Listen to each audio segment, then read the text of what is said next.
नमस्कार दोस्तों, मैं जेपी शर्मा आप लोगों का रीजनिंग की क्लास में स्वागत करता हूं और जागृति क्लासेस के ऑनलाइन प्लेटफॉर्म पर आप लोगों का सबका वेलकम है। तो दोस्तों, आज अपन जिस टॉपिक की बात करने जा रहे हैं उस टॉपिक का नाम है कैलेंडर। दोस्तों, कैलेंडर में अपन बिल्कुल ज़ीरो लेवल से लेकर अपन 100 लेवल तक की बात करेंगे, यानी कि अपन फर्स्ट से लेकर हर्ष तक की बात करेंगे। एग्जाम में चाहे कैसा भी प्रश्न क्यों ना हो, कैलेंडर से आप लोग उस प्रश्न को आराम से क्या करोगे, हल करोगे। तो दोस्तों, यहाँ पर हमारे पास जो कैलेंडर होगा, इसके अंदर सबसे पहले हम यहाँ पर बात करेंगे कि हमारे पास कैलेंडर में लीप ईयर क्या होता है, जनरल ईयर क्या होता है, हम विषम दिन यानी कि ओडी किस तरीके से निकालते हैं। फिर अपन बात करने वाले हैं कि एग्जाम में किस तरीके से प्रश्न पूछे जाते हैं और उन प्रश्नों को हम किस तरीके से हैंडल करेंगे। दोस्तों, सबसे पहले मैं यहाँ पर कॉन्सेप्ट के जरिए आप लोगों को प्रश्न कराने की कोशिश करूँगा। फिर उसके बाद में हम एग्जाम में उस प्रश्न को किस तरीके से ट्रीट करें, किस तरीके से हम उस प्रश्न को जल्दी से जल्दी अपन हल करें, अपन उसकी बात करने वाले हैं। क्लियर है दोस्तों? आप लोगों को कुछ नहीं करना, बिल्कुल ज़ीरो लेवल से आप लोगों को क्लास को देखना है, यानी कि मेरी जो क्लास है इसको आप लोगों को शुरू से देखना है और लास्ट तक देखना है। मैं गारंटी के साथ कहता हूं कि दोस्तों, कैलेंडर के अंदर आप लोगों को कहीं पर भी प्रॉब्लम नहीं आएगी। फिर अपन आगे बात करेंगे दोस्तों इसमें कि हमारे पास जो कैलेंडर में कहीं कहीं कभी कभी क्या होता है कि बहुत बारीकी प्रश्न पूछे जाते हैं, यानी कि कुछ बेसिक नॉलेज से हमें प्रश्न पूछे जाते हैं। हम उन प्रश्नों की भी यहाँ पर क्या करेंगे, बात करेंगे। तो आइए दोस्तों, कैलेंडर के अंदर अपन आगे चलते हैं। तो सबसे पहले अपन यहाँ बात करते हैं हमारा टॉपिक क्या है। तो हमारा टॉपिक है दोस्तों कैलेंडर। इस कैलेंडर के अंदर अपन बात करने वाले हैं कि कैलेंडर क्या होता है। दोस्तों, मैं आप लोगों को बता दूं कि जो कैलेंडर है इसका निर्माण करने वाले जो थे वो थे प्रोप ग्रेगरियन। प्रोप ग्रेगरियन ने एक छोटा सा एक शोध किया था। उस शोध के जरिए इस कैलेंडर का क्या किया, उन्होंने निर्माण किया। कैलेंडर से पहले हम जानते हैं पंचांग है, जो कि 5 अंगों से मिलकर बना हुआ है। क्लियर है दोस्तों? दोस्तों, शोध में उन्होंने क्या किया कि हमारी जो पृथ्वी है वो सूर्य के लगातार क्या करती है, चक्कर लगाती है। ये हमारा सूर्य है और ये हमारी क्या है, पृथ्वी है। ये पृथ्वी लगातार सूर्य के चक्कर लगाती है। दोस्तों, आप लोगों को पता होगा कि यदि पृथ्वी सूर्य के चक्कर लगाती है तो कुछ ना कुछ समय जरूर लेती होगी। दोस्तों, ये समय क्या लेती है, सबसे पहले अपन इसकी बात करते हैं। पृथ्वी सूर्य के चक्कर लगाने में जो समय लेती है दोस्तों, वो लेता है 365 दिन 5 घंटे 48 मिनट और लगभग 46 सेकंड का क्या लेती है, समय लेती है। कहीं 45, कहीं 47, कहीं 46 सेकंड आप लोगों को देखने को मिलेगी। तो दोस्तों, यहां पर पृथ्वी लगातार सूर्य के चक्कर लगाने में यह समय लेती है। तो इस समय को पोप ग्रेगरियन ने क्या कहा, इसे कह दिया कि ये हमारे पास क्या है, एक सौर वर्ष है। कौन सा वर्ष कह दिया, एक सौर वर्ष कह दिया। क्लियर है दोस्तों? लेकिन यहां पर एक छोटी सी प्रॉब्लम आई कि यदि एक सौर वर्ष 365 दिन 5 घंटे 48 मिनट और 46 सेकंड का होगा तो कहीं ना कहीं कैलकुलेशन करने में क्या होगी, प्रॉब्लम होगी। तो ध्यान से देखना दोस्तों। तो प्रोप ग्रेगरियन ने कहा कि केवल और केवल 365 दिन का क्या होगा, हमारे पास एक वर्ष होगा और एक वर्ष को कह दिया कि 365 दिन होंगे। तो दोस्तों, यदि एक वर्ष में 365 दिन होते हैं, जबकि पृथ्वी सूर्य के चक्कर लगाने में टोटल जो समय लेती है वो 365 दिन 5 घंटे 48 मिनट और 46 सेकंड का क्या लेती है, समय लेती है। तो हमने यहां पर क्या कर दिया, 5 घंटे 48 मिनट और 46 सेकंड के समय को क्या कर दिया, छोड़ दिया। तो दोस्तों जब अगले वर्ष अपन चलेंगे तो पृथ्वी तो वही समय लेगी सूर्य के चक्कर लगाने में, फिर यदि उससे भी अगले वर्ष चलते हैं तो पृथ्वी तो वही समय लेगी सूर्य के चक्कर लगाने में। तो ऐसे करते करते यदि मैं दूसरे वर्ष की बात करूं तो दोस्तों वापस से 365 दिन का मैंने कह दिया कि एक वर्ष होगा। उसी प्रकार यदि मैं तीसरे वर्ष की वापस से पुनः बात करूं तो 365 दिन का फिर वापस से हमारे पास क्या हो गया, एक वर्ष हो गया। लेकिन यदि मैं चौथे वर्ष की बात करूं तो यहां पर 365 दिन मैंने वापस पुनः लिए और मैंने कह दिया कि यहां पर 365 दिन का चौथा भी वर्ष हो गया। क्लियर है दोस्तों। लेकिन जैसे ही मैंने इसको देखा तो मैंने 5 घंटे 48 मिनट और 46 सेकंड का समय यहां पर छोड़ा, उसी प्रकार यहां पर भी छोड़ा, यहां पर भी छोड़ा और यहां पर भी छोड़ दिया। जब मैं इस समय को 4 वर्षों में जो छोड़ा हुआ समय था, इस समय को यदि मैं काउंट करता हूं, ऐड करता हूं, तो दोस्तों लगभग मेरे पास 24 घंटे का समय क्या होता है, इकट्ठा हो जाता है। क्लियर है दोस्तों। मैंने यहां पर एक शब्द कहा है कि लगभग 24 घंटे का समय क्या होगा, इकट्ठा होगा। और 24 घंटे का जो समय होता है इसे हम नाम देते हैं एक दिन। क्लियर है दोस्तों। इसीलिए पोप ग्रेगरी ने कहा कि हमारे पास प्रत्येक 4 वर्ष के अंदर, यानी कि 4 वर्षों 3 वर्ष के बाद, यानी कि जो चौथा वर्ष होगा उसमें एक दिन बढ़ जाएगा और दिनों की संख्या क्या हो जाएगी, 366 दिन हो जाएंगे। क्लियर है दोस्तों। तो यहां पर हमारे पास 2 वर्ष निकल कर आए। एक वर्ष वो है जिसमें दिनों की संख्या 365 है, जबकि दूसरा वर्ष वह है जिसमें दिनों की संख्या 366 है। तो दोस्तों पोप ग्रेगरी के अनुसार हम कह सकते हैं, पोप ग्रेगरियन के अनुसार हम कह सकते हैं कि हमारे पास एक वर्ष जिसमें 365 दिन होंगे उसको इन्होंने नाम दिया कि वह वर्ष कौन सा होगा, साधारण वर्ष, यानी कि जनरल ईयर होगा। क्लियर है दोस्तों। और इस वर्ष में दिनों की संख्या कितनी हो गई, 365 दिन कंप्लीट है। इसी प्रकार यदि मैं 366 दिनों वाले वर्ष की बात कहूं तो दोस्तों इसको नाम दिया गया लीप वर्ष, यानी कि हम कह सकते हैं कौन सा वर्ष, अधिवर्ष। हिंदी में कहते हैं इसे अधिवर्ष। कंप्लीट है दोस्तों। तो हमने यहां से निकाला कि हमारे पास जो वर्ष होंगे, जो वर्ष होते हैं वो 2 प्रकार के होते हैं। एक वर्ष होता है जिसे हम कहते हैं साधारण वर्ष, जबकि दूसरा जो होता है वो होगा लीप वर्ष। साधारण वर्ष में दिनों की संख्या 365 होगी, जबकि लीप वर्ष यानी कि अधिवर्ष में दिनों की संख्या 366 होगी। कंप्लीट है दोस्तों।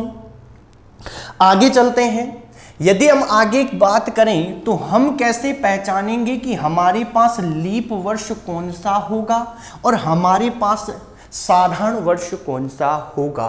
तो दोस्तों प्रत्येक लीप वर्ष जो होता है वो 4 वर्षों के अंदर आता है, यानी 3 वर्ष के बाद वाला, यानी जो चौथा वर्ष होगा वो हमारे पास लीप वर्ष होता है। इसीलिए हम क्या कहते हैं कि हमारे पास जो भी वर्ष होगा उसके अंतिम 2 अंकों को हम पकड़ेंगे और उसके अंदर हम 4 का क्या लगाएंगे, भाग लगाएंगे। कंप्लीट है दोस्तों। और यदि 4 का भाग लगाने पर दोस्तों, जब अपन 4 का भाग लगाते हैं किसी भी संख्या में तो दोस्तों वहां पर हमारे पास कंडीशन भी 4 बनती है। कैसी कैसी कंडीशन बनेगी, या तो हमारे पास शेष फल के रूप में, यानी कि रिमाइंडर के रूप में, या तो हमारे पास 1 बनेगा, यानी 1 बच सकता है, या फिर 2 बचेगा, या फिर 3 बचेगा, या फिर कंडीशन ये भी हो सकती है कि शेषफल के रूप में हमारे पास क्या बच जाए, 0 बच जाए। यानी कि यदि पूरा पूरा भाग चला गया तो शेषफल के रूप में क्या बचेगा, 0 बचेगा। किसका भाग लगाने पर, 4 का भाग लगाने पर। किस में लगाएंगे, हमारे वर्ष के, यानी जो हमारा पूरा वर्ष होगा उस वर्ष के अंतिम 2 अंकों में हम किसका भाग लगाएंगे, 4 का भाग लगाएंगे। और दोस्तों 4 का भाग लगाने पर यदि शेषफल के रूप में 1, 2 और 3 बचता है तो हमारे पास क्या होगा, तो हम कह सकते हैं कि वह वर्ष होगा हमारे पास साधारण वर्ष। क्लियर है दोस्तों। यदि शेषफल के रूप में 1, 2 और 3 बचता है तो वह साधारण वर्ष होगा। और यदि शेषफल के रूप में, यानी कि रिमाइंडर के रूप में यदि हमारे पास 0 बचता है तो दोस्तों वह वर्ष जो होगा वह होगा लीप वर्ष। कंप्लीट है दोस्तों।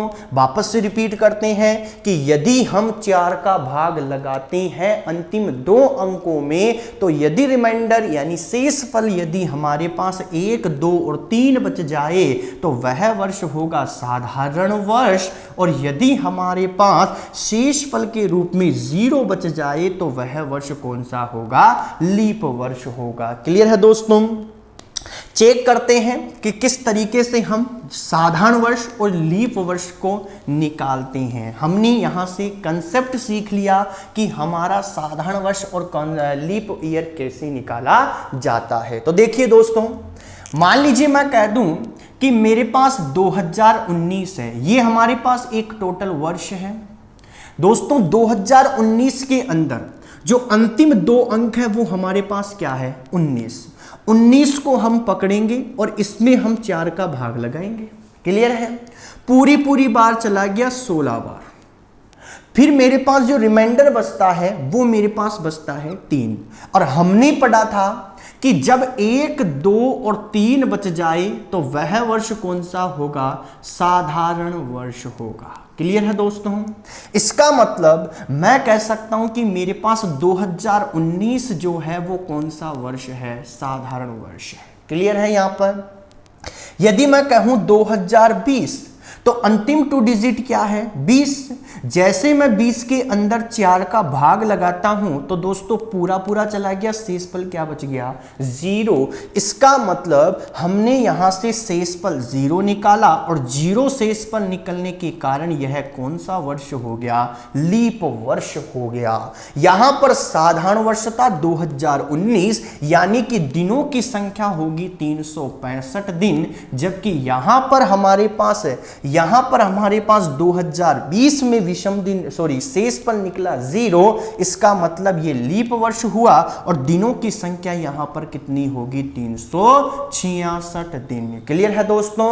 तो यहां से क्या निकला हमने कि यदि हमारे पास रिमाइंडर के तौर पर यदि हमारे पास 1, 2, 3 बच जाए तो वह साधारण वर्ष होता है। और यदि हमारे पास 0 शेषफल बच जाए तो वह कौन सा वर्ष होगा, लीप वर्ष होगा, यानी कि अधिवर्ष होगा।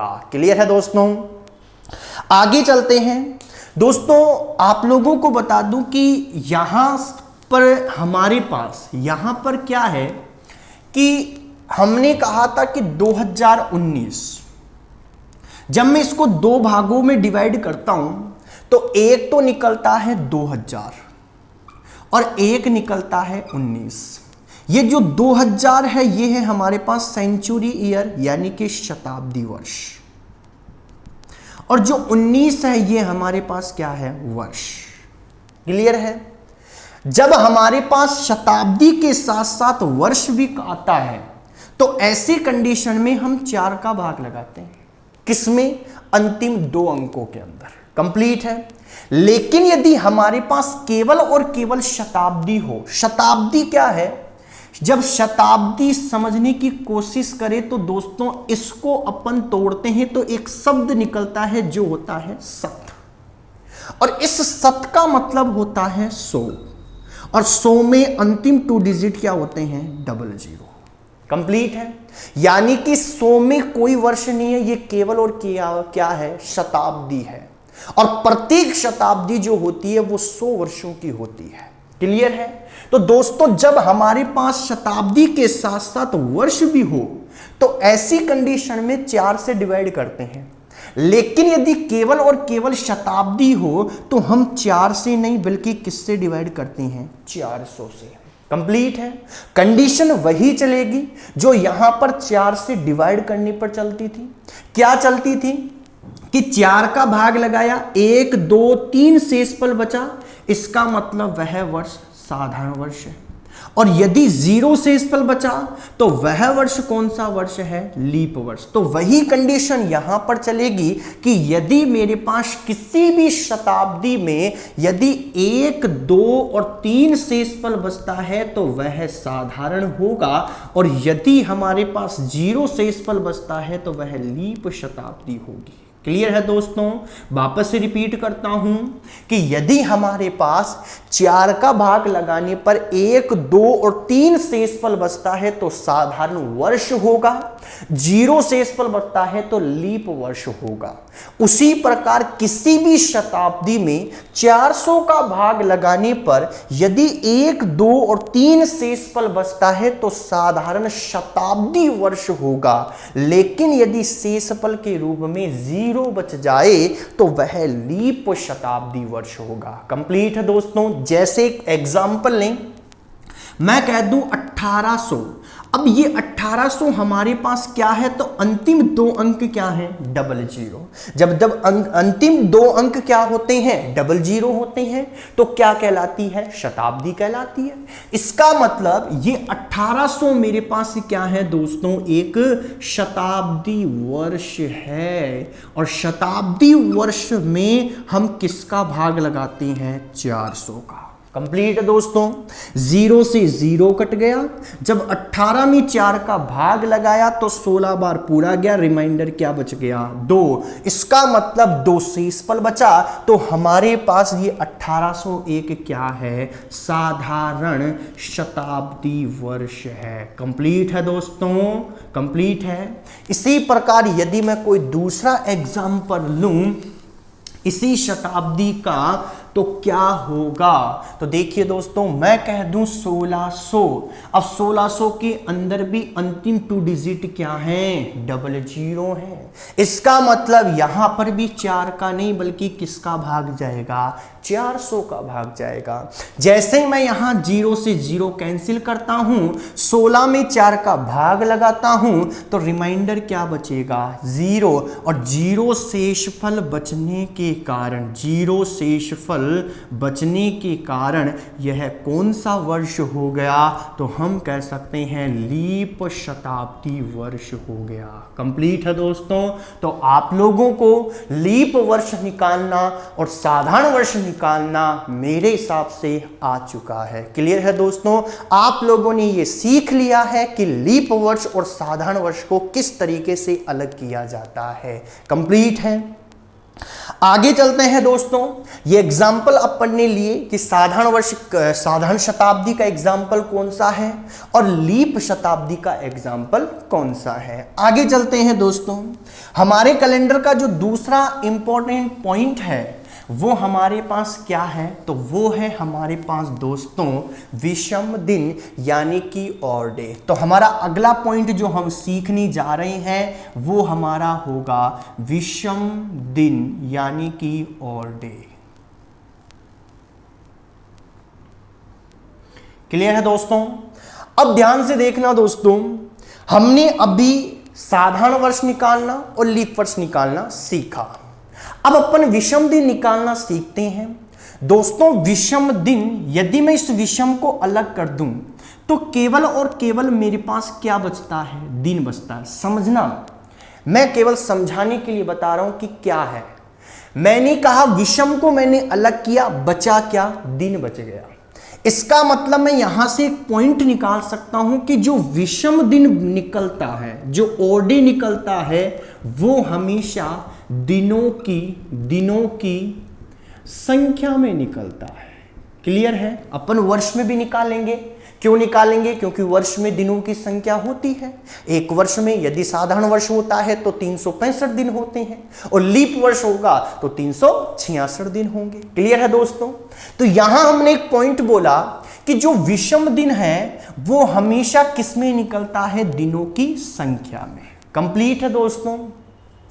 अब मैं आप लोगों को बता दूं कि जिस प्रकार से हम लीप वर्ष और साधारण वर्ष निकालने के लिए 4 का और 400 का भाग लगाते थे, उसी प्रकार हमारे पास यदि हमें विषम दिन निकालना हो तो दोस्तों हमेशा दिनों की संख्या में 7 का भाग लगाएंगे।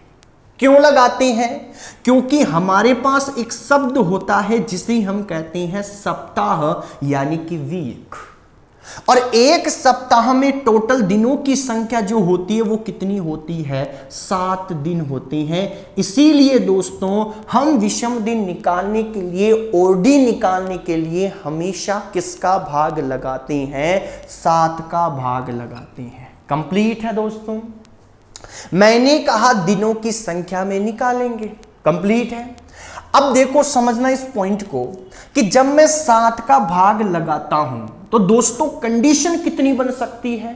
तो जब अपन 4 का भाग लगाते थे तो 1, 2 और 3 या फिर 0 यानी कि 4 कंडीशन बना करती थी।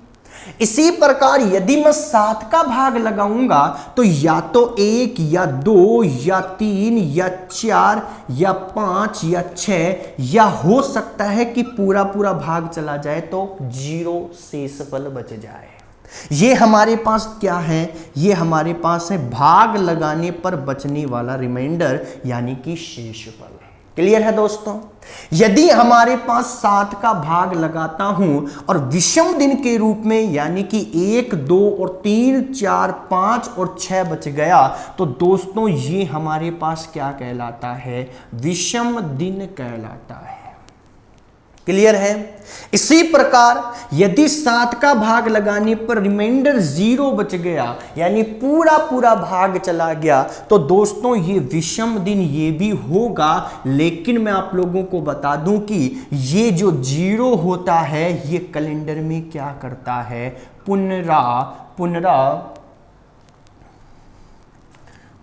पुनरावृत्ति करता है यानी कि रिपीटिशन करता है। क्लियर है दोस्तों? वापस से रिपीट करता हूं कि विषम दिन निकालने के लिए हम किसका भाग? विषम दिन हमेशा किस में निकलता है? दिनों की संख्या में निकलता है। विषम दिन निकालने के लिए हमेशा 7 का भाग लगाएंगे। क्यों लगाएंगे? क्योंकि एक सप्ताह में टोटल 7 दिन होते हैं। क्लियर है दोस्तों? यदि 7 का भाग लगाने पर 1, 2, 3, 4, 5 और 6 बच गया तो हम कह सकते हैं कि ये शेषफल होता है। इसका मतलब ये हमारे पास क्या होगा? विषम दिन होगा। इसी प्रकार यदि विषम दिन के रूप में 0 बच जाए यानी कि 7 का पूरा पूरा भाग चला जाए तो हमारे पास विषम दिन ये भी होता है। लेकिन ये कैलेंडर में क्या करता है? पुनरावृत्ति करता है। वेरी इंपॉर्टेंट पॉइंट है दोस्तों ये। क्लियर है? क्या कि यदि 0 बच गया तो कैलेंडर में क्या होगी? पुनरावृत्ति होगी। अब सर ये पुनरावृत्ति शब्द क्या होता है? रिपीटिशन क्या होता है? इसको समझाइए। तो दोस्तों आइए हम इसको समझते हैं कि ये पुनरावृत्ति क्या होती है। तो ध्यान से देखना मेरे प्यारे दोस्तों, मेरे पास एक सप्ताह के अंदर मेरे पास टोटल दिनों की संख्या होती है 7। पुनरावृत्ति को समझते हैं, पुनरावृत्ति कैसे होती है। 7 दिन होते हैं। पहला दिन होता है सोमवार, दूसरा दिन होगा वो होगा मंगलवार, तीसरा दिन जो होगा वो होगा हमारे पास बुधवार, फिर होगा हमारे पास गुरुवार जिसे हम बृहस्पतिवार भी कहते हैं, फिर हमारे पास होता है शुक्रवार, फिर हमारे पास सोमवार, मंगलवार, बुधवार, गुरुवार, शुक्रवार, अगला हमारे पास होता है शनिवार और जो अंतिम जो होता है वो होता है रविवार। टोटल दिनों की संख्या कितनी है? टोटल दिनों की संख्या यानी कि एक दिन, दूसरा दिन, तीसरा, चौथा, पांचवा, छठा और सातवां, यानी टोटल दिनों की संख्या क्या है? 7। दिनों की संख्या, और दिनों की संख्या में क्या निकलता है? विषम दिन निकलता है। इसका मतलब विषम दिन निकलेगा, और विषम दिन निकालने के लिए हम भाग किसका लगाते हैं? 7 का। इसका मतलब 7 से डिवाइड करूंगा, और दोस्तों जैसे मैंने 7 को 7 से डिवाइड किया तो पूरा पूरा भाग चला गया, शेषफल क्या बच गया? 0। और मैंने आप लोगों से कहा था कि जब शेषफल 0 बचता है तो कैलेंडर में पुनरावृत्ति होती है। इसका मतलब क्या हुआ कि रविवार तक दिन कंप्लीट हुए तो दोस्तों वापस से कौन सा दिन चालू हो जाता है? सोमवार। यानी सोमवार की क्या हो गई? पुनरावृत्ति हो गई। तो ध्यान रखना हमेशा कि यदि हमारे पास 7 का भाग लगाने पर दिनों की संख्या में यदि 1, 2, 3, 4, 5 और 6 बच जाए तो वह विषम दिन होंगे, और यदि 0 बच जाए तो हमारे पास कैलेंडर में पुनरावृत्ति होती है, यानी कि जो है वही हमारा आंसर होगा। क्लियर है दोस्तों? कंप्लीट है। तो ये बात की है हमने विषम दिन किस तरीके से निकाले जाते हैं। आगे चलते हैं दोस्तों, आगे अपन और विषम दिन निकालते हैं। ये हमने 7 दिन में निकाला था। अब अपन साधारण वर्ष में कितने विषम दिन होते हैं, लीप वर्ष में कितने विषम दिन होते हैं, उनको समझते हैं। दोस्तों बिल्कुल 0 लेवल से बात करूंगा, दिल थाम कर बैठिए, कॉपी किताब लेकर बैठिए और प्रत्येक चीज को ध्यान से पढ़िए। बहुत इंपॉर्टेंट चीज है कि विषम दिन कैसे निकालते हैं और लीप वर्ष और साधारण वर्ष कैसे निकालते हैं। यदि ये चीज हमने सीख ली तो मैं गारंटी के साथ कहता हूं कि आप लोग कैलेंडर के क्या बन गए? सम्राट बन गए। आप लोग कैलेंडर के प्रश्नों को आसानी से क्या कर सकते हो? निकाल सकते हो। कंप्लीट है दोस्तों। आइए, हमने यहां पर बात की वर्ष की, और वर्ष हमने सीखा कि कितने वर्ष होते हैं? 2 प्रकार के वर्ष होते हैं। कितने प्रकार के वर्ष होते हैं? 2। या तो वर्ष जो होगा वो आप लोगों के पास साधारण वर्ष होगा, यानी कि जनरल ईयर होगा, या फिर आप लोगों के पास लीप वर्ष होगा, यानी जिसे हम कहते हैं अधिवर्ष भी। इसमें दिनों की संख्या होती है 365 दिन, जबकि इसमें दिनों की संख्या होती है 366 दिन। क्लियर है? यहां पर दिनों की संख्या 7 से डिवाइड होगा, क्योंकि विषम दिन निकलता है दिनों की संख्या में। यहां पर भी क्या होगा? 7 से डिवाइड होगा।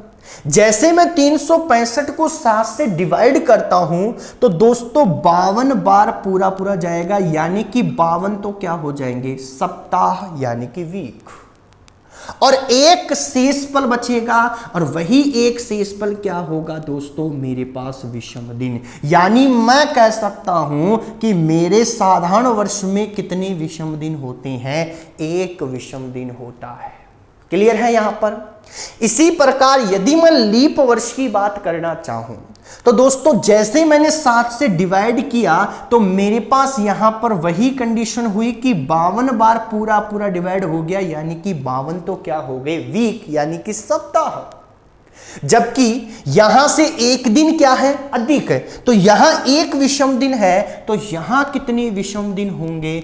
2 विषम दिन होंगे। यानी मैं कह सकता हूं कि प्रत्येक लीप वर्ष में कितने विषम दिन होते हैं? 2 विषम दिन होते हैं। वेरी इंपॉर्टेंट चीज निकालिए मेरे प्यारे दोस्तों कि मेरे पास एक साधारण वर्ष में 1 विषम दिन होता है, जबकि एक लीप वर्ष में मेरे पास कितने विषम दिन होंगे? 2 विषम दिन होते हैं। बहुत इंपॉर्टेंट चीज निकाली हमने। कंप्लीट है दोस्तों। तो वापस से रिपीट किया मैंने कि एक साधारण वर्ष में 1 विषम दिन, जबकि एक लीप वर्ष में कितने विषम दिन होंगे? 2 विषम दिन होंगे। कंप्लीट है यहां पर। आगे चलते हैं। अब बात करते हैं दोस्तों, यहां पर अपन ने केवल और केवल अभी एक वर्ष की बात की है कि साधारण वर्ष में कितने होते हैं और लीप वर्ष में कितने विषम दिन होते हैं। अब अपन आगे जो बढ़ते हैं वहां अपन बात करने वाले हैं कि जब हमारे पास वर्षों का क्या हो? अंतर हो, यानी कि 2, 3, 4, 10, 15, 20 वर्षों का क्या हो? अंतर हो। तो उस कंडीशन में हमारे पास किस तरीके से से हम विषम दिन निकालेंगे, क्योंकि प्रश्न को हम क्या करने वाले हैं, जल्दी से जल्दी चुटकियों में निकालने वाले हैं, हल करने वाले हैं। क्लियर है दोस्तों? मान लीजिए सपोज दैट मैं कहूं आप लोगों को कि 1990 और मैंने कह दिया यहां पर 2001, 2 वर्ष है हमारे पास। अब इन दोनों वर्षों के बीच में कितने विषम दिन होंगे, अपन उनकी बात करते हैं। कैसे निकालते हैं तो ध्यान से देखना मेरे दोस्तों, 2 तरीके से निकालना सिखाऊंगा। एक होगा जहां पर हमारा कंसेप्ट लागू होगा कि किस तरीके से हमने जो निकाला उसी के आधार पर हम चल रहे हैं और सर ऐसा होता है। और दूसरा होगा जो हम एग्जाम में अप्लाई करेंगे कि सर एग्जाम में किस तरीके से हम विषम दिन निकालें, चाहे हमारे पास 10, 15, 20 चाहे कितनी वर्षों का अंतर क्यों ना हो। तो ध्यान से देखो दोस्तों, जब कभी भी हम 2 वर्षों के बीच में, बहुत इंपॉर्टेंट चीज है दोस्तों कि हर टाइप के अंदर जब अपन बात करेंगे आगे, चाहे वो टाइप नंबर 1 हो, टाइप नंबर 2 हो, टाइप नंबर 3 हो, तो दोस्तों वहां पर हम 2 वर्षों के बीच में विषम दिन निकालेंगे प्रश्नों के अंदर। तो इसको बहुत ध्यान से समझना कि कैसे निकाला जाता है। अभी तक हमने बेसिक चीजें सीखी है, अब अपन यहां पर बात करने वाले हैं थोड़ा एडवांस लेवल कि सर कैसे हम आगे बढ़ेंगे। देखो दोस्तों, यहां पर हमारे पास 2 वर्षों के बीच में हम विषम दिन निकालना चाह रहे हैं। विषम दिन किस तरीके से निकालते हैं 2 वर्षों के बीच में, तो ध्यान से देखो। सबसे पहले दोनों वर्षों के बीच का क्या निकालेंगे, हम अंतर निकालेंगे। और अंतर कितने वर्षों का है, तो 1990 और 2001 के बीच में दोस्तों टोटल कितने वर्षों का अंतर है, तो हम कह सकते हैं कि सर 11 वर्षों का अंतर होगा।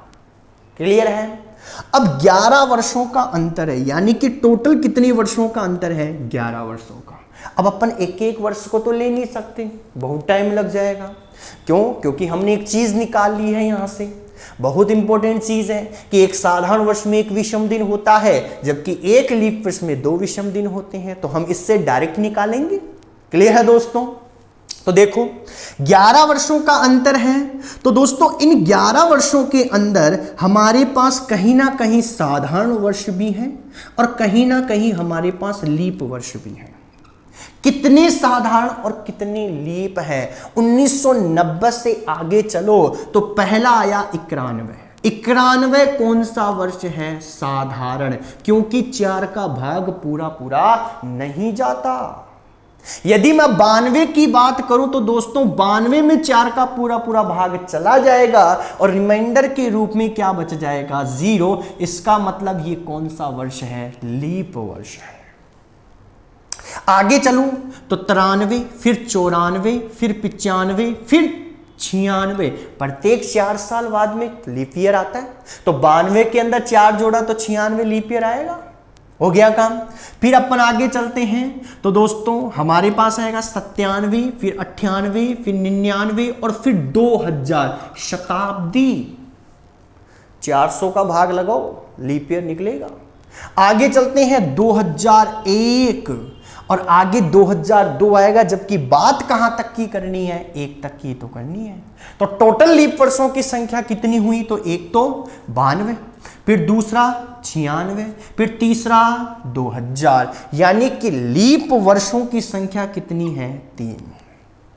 आगे चलें तो यदि 11 वर्षों में 3 लीप ईयर है तो मुझे एक बात बताओ, साधारण कितने होंगे, तो 11 - 3, यही तो होगा।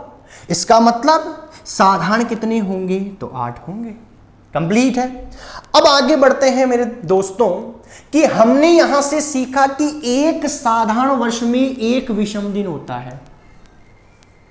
इसका मतलब 8 साधारण में कितना होगा, तो 1 से मल्टीप्लाई करो, 8 हो गए। एक लीप वर्ष में 2 विषम दिन होते हैं, तो दोस्तों 3 में कितना होगा, तो 6 हो गया। 2 से मल्टीप्लाई कर दिया, 3 विषम दिन थे, 1 में 2 तो 3 में कितना हो गया, 6 हो गया। ये भी विषम दिन, ये भी विषम दिन, टोटल कितना हुआ, तो 8 + 6, तो टोटल कितना हुआ, 14। गुरुजी 14 तो लीप ईयर, सॉरी 14 तो विषम दिन होते ही नहीं है। विषम दिन तो या तो 1 या 2 या 3 या 4 या 5 या 6 या फिर 0, इतना ही होता है। जबकि यहां कितना निकल गया, 14। तो दोस्तों क्यों ना मैं यहां से वापस से 7 से डिवाइड कर दूं। जैसे मैं इसको 7 से डिवाइड करूंगा तो शेषफल कितना बचेगा, 0। इसका मतलब मेरे पास विषम दिन कितना निकला, 0 निकला। तो कहने का मतलब यह है दोस्तों कि 1990 और 2001 के बीच में जो टोटल विषम दिन निकलेंगे वो हमारे पास कितने निकलेंगे, 0 निकलेंगे। कंप्लीट है, हो गया काम। अब अपन इसको डायरेक्ट करना चाहें, इतना कैलकुलेशन नहीं करना चाहें, तो हम इस प्रश्न को किस तरीके से करें कि हमारा प्रश्न जल्दी से हल हो जाए। तो दोस्तों देखिए, सबसे पहले आप लोगों को कुछ नहीं करना। अब हम यहां पर ट्रिक की बात करते हैं कि जब 2 वर्षों के बीच में विषम दिन निकालना हो तो जल्दी से जल्दी हम किस तरीके से उसको हल कर सकते हैं। तो ध्यान से देखना, सबसे पहले हम दोनों के बीच का क्या निकालेंगे, अंतर निकालेंगे। और इस अंतर के बीच में जो लीप ईयर आते हैं इसको क्या कर देंगे, ऐड कर देंगे और उसमें 7 का भाग लगा देंगे। हमारा जो आएगा वही हमारे क्या होंगे, विषम दिन होंगे। कंप्लीट है। कैसे, तो ध्यान से देखते हैं। इसको मिटाता हूं मैं एक बार। 0 निकाला है हमने इन दोनों के बीच में कंसेप्ट से। अब हम ट्रिक से बात करते हैं। तो सबसे पहले अंतर कितना है, 11 वर्षों का। अंतर 11 वर्षों का ही तो है। लीप ईयर कितने हैं, तो एक तो था 92, एक था 96 और एक था 2000। तो टोटल कितने लीप ईयर हैं, 3।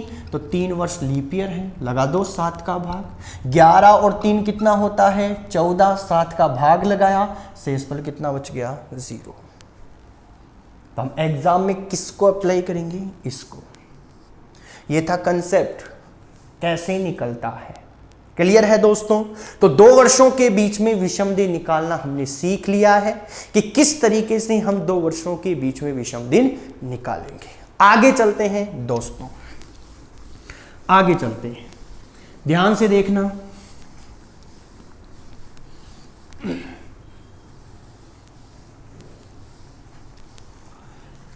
अब ये था हमारा थोड़ा बेसिक पॉइंट जिनको हमने सीखा। अब अपन आगे बढ़ते हैं, हम टाइप के ऊपर चलते हैं कि एग्जाम में कैसे कैसे प्रश्न पूछे जाते हैं। और दोस्तों फिर आगे अपन बात करने वाले हैं, थोड़ा बेसिक बीच बीच में लेते रहेंगे और आगे अपन बात करते रहेंगे। ठीक है, कि एग्जाम में कैसे कैसे प्रश्न और पूछे जाते हैं, उनकी क्या बेसिक बनेगी। अभी तक हमने 10, 11, 12, 20, 25 वर्षों के बीच का अंतर ले रहे हैं। आगे हम 100, 200, 300, 400 वर्षों की भी बात करने वाले हैं। देखो दोस्तों, अब अपन बात करने वाले हैं टाइप नंबर फर्स्ट की। और टाइप नंबर जो फर्स्ट है वो है कैलेंडर की पुनरावृत्ति, यानी रिपीटिशन ऑफ कैलेंडर। दोस्तों यहां कैलेंडर की पुनरावृत्ति की बात कर रहा है, यानी कि हम कह सकते हैं कि रियल में ये एक वर्ष की पुनरावृत्ति की बात कर रहा है, क्योंकि कैलेंडर वर्ष का ही तो होता है। 1 वर्ष का कैलेंडर, 2 वर्ष का कैलेंडर, 3 वर्ष का कैलेंडर, यानी कि रियल में कैलेंडर की पुनरावृत्ति हमारा टाइप है। जबकि रियल में हम कह सकते हैं कि हमारे पास किसकी पुनरावृत्ति की बात करने वाला है, वर्ष की पुनरावृत्ति की। दोस्तों जो वर्ष होते हैं वो होते हैं, एक होता है साधारण वर्ष और एक होता है लीप वर्ष, यानी कि इनकी बात करने वाले अपन। कंप्लीट है। यहां पर सबसे पहले अपन बात करते हैं कि वर्ष की पुनरावृत्ति कैसे होती है। तो दोस्तों पुनरावृत्ति की यदि अपन बात करें तो मान लीजिए मैं कह दूं कि हमारे पास 15 अगस्त 2020 को यदि कैलेंडर में सोमवार था, मंडे था, तो दोस्तों जब 2020 का कैलेंडर पुनरावृत्ति करेगा, चाहे वो किसी भी वर्ष में करे, तो हमारे पास 15 अगस्त को वही वार होना चाहिए, यानी कि सोमवार ही होना चाहिए। इसे कहते हैं पुनरावृत्ति। यदि मैंने अपना जन्मदिन इस वर्ष में मंडे को बनाया जिस तारीख को मेरा जन्मदिन आता है उस तारीख को यदि मेरा जो दिन था वो मंडे यानी सोमवार था, तो दोस्तों जब ये वर्ष आगे पुनरावृत्ति करेगा तो मैं सोमवार को ही अपना क्या मनाऊंगा, जन्मदिन मनाऊंगा। उसको हम क्या कहते हैं, पुनरावृत्ति कहते हैं। कंप्लीट है दोस्तों। ये तो था हमारे पास पुनरावृत्ति का कंसेप्ट कि पुनरावृत्ति क्या होती है। अब आगे बात करते हैं दोस्तों साधारण वर्ष और लीप वर्ष, यानी कि 2 वर्ष होंगे और रियल में हमने सीखा है कि यहां वर्ष की पुनरावृत्ति हो रही है, कैलेंडर की पुनरावृत्ति हमारा टाइप है, नाम कैलेंडर की पुनरावृत्ति है, जबकि रियल में पुनरावृत्ति किसकी कर रहा है, ये वर्ष की कर रहा है। कंप्लीट है दोस्तों। अब मैं आप लोगों को बता दूं दोस्तों, एक हुआ साधारण वर्ष जबकि एक हुआ लीप वर्ष। तो एक छोटा सा कंसेप्ट यहां से निकालते हैं हम कि साधारण वर्ष में 365 दिन होते हैं जबकि लीप वर्ष में 366 दिन होते हैं। कंप्लीट है। दोनों एक दूसरे के समान नहीं है। इसीलिए क्या होता है कि साधारण वर्ष कभी भी लीप वर्ष के साथ पुनरावृत्ति नहीं करता। उसी प्रकार यदि कोई लीप वर्ष है तो वो साधारण वर्ष के साथ पुनरावृत्ति नहीं करेगा। मतलब यदि प्रश्न में साधारण वर्ष है तो दोस्तों उसका जो पुनरावृत्ति का आंसर निकलेगा वो साधारण वर्ष ही निकलेगा, लीप वर्ष नहीं हो सकता। और यदि प्रश्न लीप वर्ष है तो दोस्तों उसका जो आंसर निकलेगा पुनरावृत्ति का वो लीप वर्ष ही निकलेगा, साधारण वर्ष नहीं हो सकता। क्योंकि हम कहते हैं कि साधारण वर्ष कभी भी लीप वर्ष के साथ पुनरावृत्ति नहीं करता, उसी प्रकार लीप वर्ष किसी भी साधारण वर्ष के साथ पुनरावृत्ति नहीं करता। कंप्लीट है दोस्तों। आगे चलते हैं। अब अपन यहां पर कुछ एग्जाम्पल लेकर उन प्रश्नों को हल करते हैं। दोस्तों मैं ट्रिक की भी बात करूंगा और मैं यहां पर कंसेप्ट की भी बात करूंगा, तो ध्यान से समझना क्या है। सबसे पहले मैं बात करने जा रहा हूं साधारण वर्ष की। साधारण वर्ष की पुनरावृत्ति, लीप वर्ष की अपन बाद में बात करेंगे आगे। तो दोस्तों इसको मैं नाम दे देता हूं केस नंबर फर्स्ट। देखो क्या है, एक छोटा सा प्रश्न लिया मैंने कि बताइए 1990 का कैलेंडर, 1990 का कैलेंडर आगे किस वर्ष के समान होगा, ये मेरा प्रश्न है। साथ में हमें ऑप्शन भी मिलते हैं, option number A, option number B, option number C और ऑप्शन नंबर डी। ऑप्शन दिया सबसे पहले मैंने 2003, फिर दिया मैंने 2008, मैंने कहा 1996 और मैंने कह दिया 2001। ध्यान से देखना, सबसे पहले मैं कंसेप्ट से बात करूंगा, उसके बाद में मैं ट्रिक के ऊपर चलूंगा। तो देखो दोस्तों, यदि मैं बात करना चाहूं तो 1990 एक कैसा वर्ष है, तो हमने निकाला साधारण वर्ष। कैसे निकाला, 90 अंतिम 2 डिजिट 4 का भाग लगाया, 4 का भाग लगाऊंगा, रिमाइंडर 2 बचेगा और शेष पल 2 बचने के कारण यह कौन सा वर्ष हो गया, साधारण वर्ष। क्लियर है दोस्तों, कंप्लीट है। आगे चलते हैं। ये साधारण वर्ष हो गया और साधारण वर्ष का जो कैलेंडर होता है वो कभी भी लीप वर्ष के साथ पुनरावृत्ति नहीं करता। यानी साधारण वर्ष यदि आप लोगों का प्रश्न है तो उसका आंसर कभी भी लीप वर्ष नहीं हो सकता। ये अपन ने पढ़ा। तो ऑप्शन में जो भी लीप ईयर दिखेगा तो दोस्तों देखते ही आप उसको एलिमिनेट कर सकते हो। कैसे करेंगे, तो देखो 2008 अंतिम 2 डिजिट 084 से डिवाइड किया, शेष पल 0 बचा, 0 बचने के कारण यह वर्ष बन गया लीप वर्ष। इसका मतलब ये मेरा आंसर नहीं हो सकता। हो गया काम।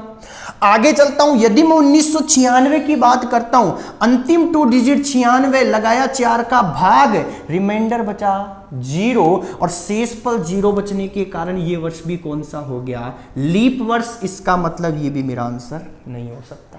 यही तो पढ़ा अपन ने।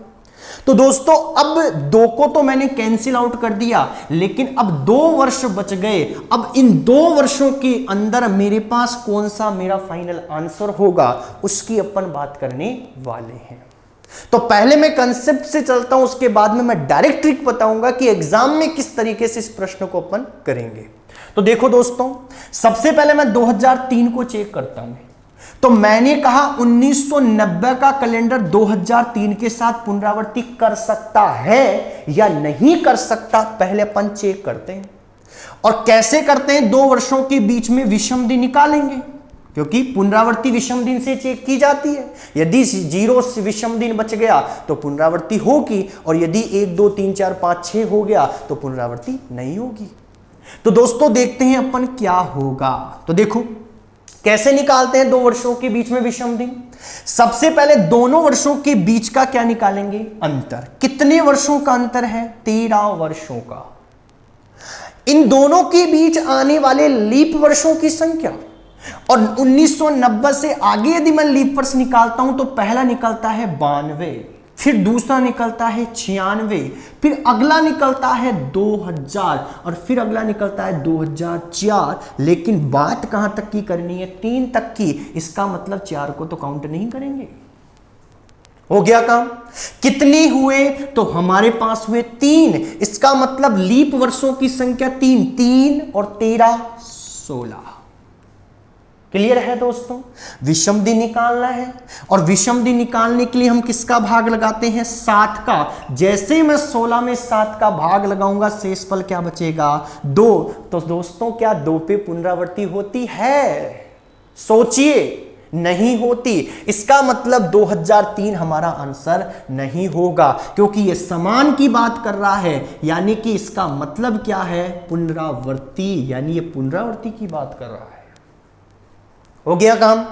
अब हमारा अगला जो है ऑप्शन नंबर डी, इसको चेक करते हैं, और वो है हमारे पास 1990, और हम कहते हैं ऑप्शन नंबर डी क्या है, 2001। दोनों वर्षों के बीच का अंतर, कितने का अंतर है, 11 वर्ष का अंतर है। लीप वर्षों की संख्या कितने हैं, 1 2 और 3, यही तो है लीप वर्ष।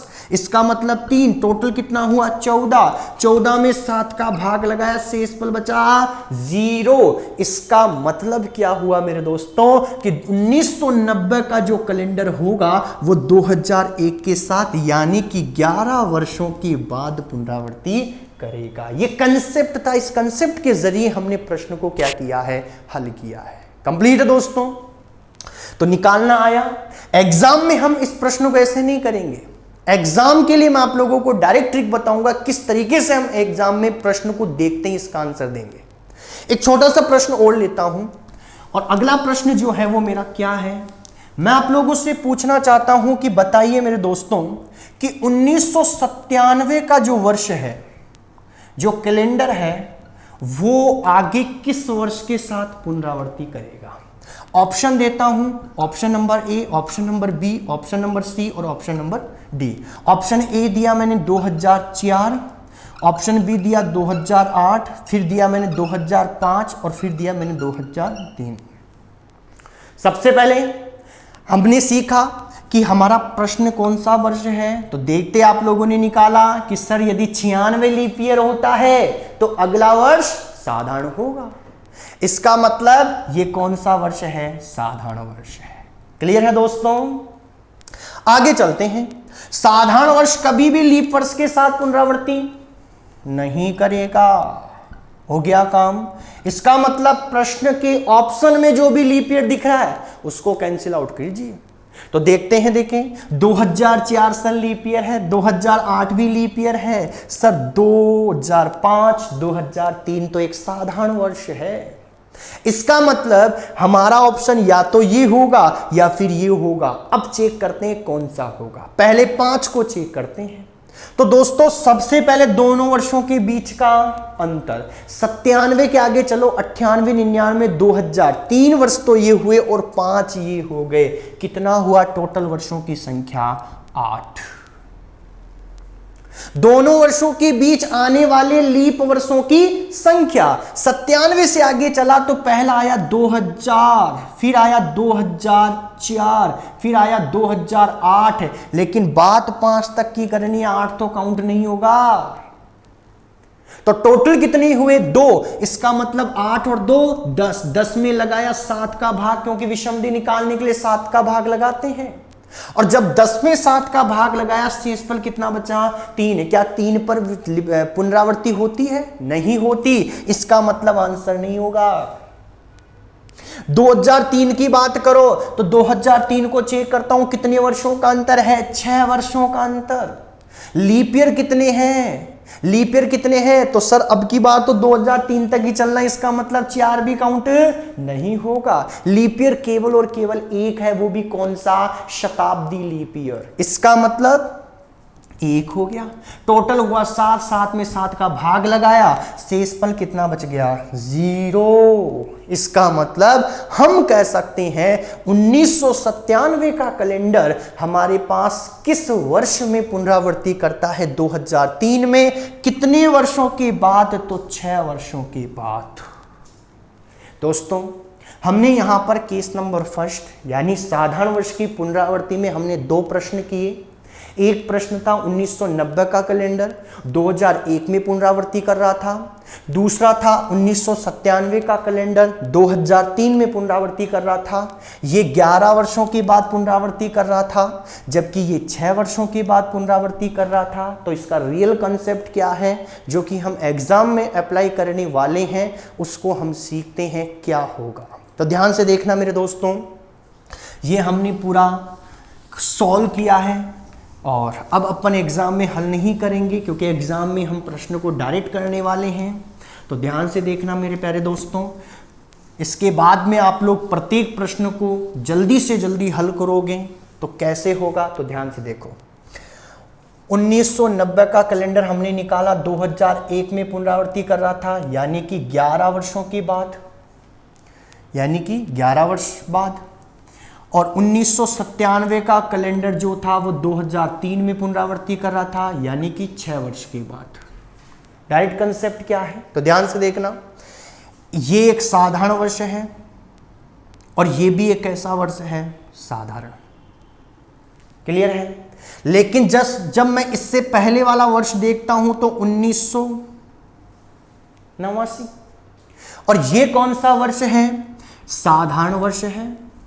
क्लियर है दोस्तों?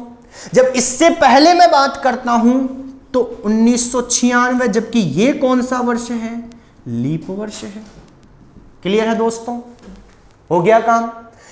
तो दोस्तों क्या हुआ, यहां से क्या कंसेप्ट निकला कि यदि आप लोगों का प्रश्न साधारण हो और उससे पहले आने वाला वर्ष भी साधारण हो, तो दोस्तों आपके प्रश्न में आप 11 ऐड कर देना, आपका आंसर निकल कर आ जाएगा। क्लियर है? और यदि आपका प्रश्न साधारण है लेकिन उस वर्ष से पहले लीप ईयर है, तो उसमें 6 ऐड कर देना, आपका आंसर निकल कर आ जाएगा। जैसे एग्जाम्पल देखिए, मैं कह दूं 2005 का कैलेंडर कब पुनरावृत्ति करेगा, तो आप कहते हो कि सर ये एक साधारण वर्ष है। इससे पहले आया 2004 जो कि एक क्या है? लीप वर्ष है।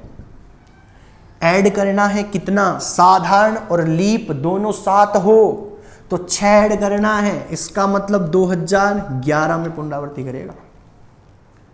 हो गया काम। वो हमारा पूरा हल किया था, जबकि ये डायरेक्ट ट्रिक है। यदि मैं कह दूं 2000, मैंने कह दिया 2003 का कैलेंडर कब पुनरावृत्ति करेगा, आपने कहा सर ये एक साधारण वर्ष है। इससे पहले आने वाला 2002 वो भी एक साधारण है, इसका मतलब दोनों साधारण है। तो कितना ऐड करोगे? 11 ऐड कर दो, तो 2014 में पुनरावृत्ति करेगा। यानी कि किसी व्यक्ति का जन्मदिन 2005 में यदि सोमवार को था तो दोस्तों 11 में भी सोमवार को ही मनाएगा वो। यदि आपने गांधी जी का जन्मदिन 2003 में सोमवार को मनाया है तो 2014 में भी सोमवार को ही मनाओगे। रियल है, फैक्ट है, ये बात कंप्लीट है। तो ये थी हमारी दोस्तों कि साधारण वर्ष की पुनरावृत्ति, कि किस तरीके से साधारण वर्ष की पुनरावृत्ति होती है। आगे चलते हैं, आगे चलने वाले हैं हम। अब बात करने वाले हैं लीप वर्ष की पुनरावृत्ति। लीप वर्ष की पुनरावृत्ति कैसे होती है। ध्यान से देखना प्यारे दोस्तों। केस नंबर 2 नाम देते हैं इसको अपन, और ये है हमारा लीप वर्ष और लीप वर्ष की पुनरावृत्ति। क्लियर है दोस्तों? देखो मैं कह दूं 2012, कुछ नहीं देखना, जब कभी भी लीप वर्ष दिख जाए 28 ऐड करना है, 2040, यानी 2012 का कैलेंडर 2040 में पुनरावृत्ति करेगा। क्लियर है दोस्तों? ये हो गया काम। हल करके दिखाएं तो दोस्तों देखो 2012 और 2040 दोनों में अंतर कितना है, तो 28 ऐड किया है तो अंतर भी 28 तो होगा। हो गया काम। कितने लीप ईयर हैं, तो 12 से आगे चलेंगे क्योंकि 12 तक की तो बात हो गई, आगे तो बढ़ना है अब, तो आगे चलते हैं। तो आगे कौन सा आएगा, 12 के बाद 4 जोड़ो 16, फिर 20, फिर 24, फिर 28, फिर 32, फिर 36 और फिर 40। कितने हैं, तो 3, 3 6 और 1 7, यानी 7 भाग लगाया तो 28 भी कैंसिल, 7 भी कैंसिल, 0 से स्पल। इसका मतलब क्या हुआ कि हमारे पास जो लीप ईयर है, यदि लीप ईयर की बात करता है एग्जाम में, यदि आप लोगों को लीप वर्ष दिख जाता है तो दोस्तों आप लोगों को कुछ नहीं करना, जो वर्ष दिखा उसमें आप लोगों को 28 ऐड करना है, और 28 ऐड करने के बाद में आप लोगों को क्या करना है, क्या करना है दोस्तों, एग्जाम में प्रश्न को हल करना है। तो आज तक के लिए दोस्तों यहीं तक बात करते हैं, आगे की बात करेंगे अपन कल। तो ये था हमारा टाइप नंबर 1 यानी कि कैलेंडर की पुनरावृत्ति। जब तक के लिए दोस्तों यहाँ तक अपन धन्यवाद, और आगे की बात करेंगे अगले वीडियो में।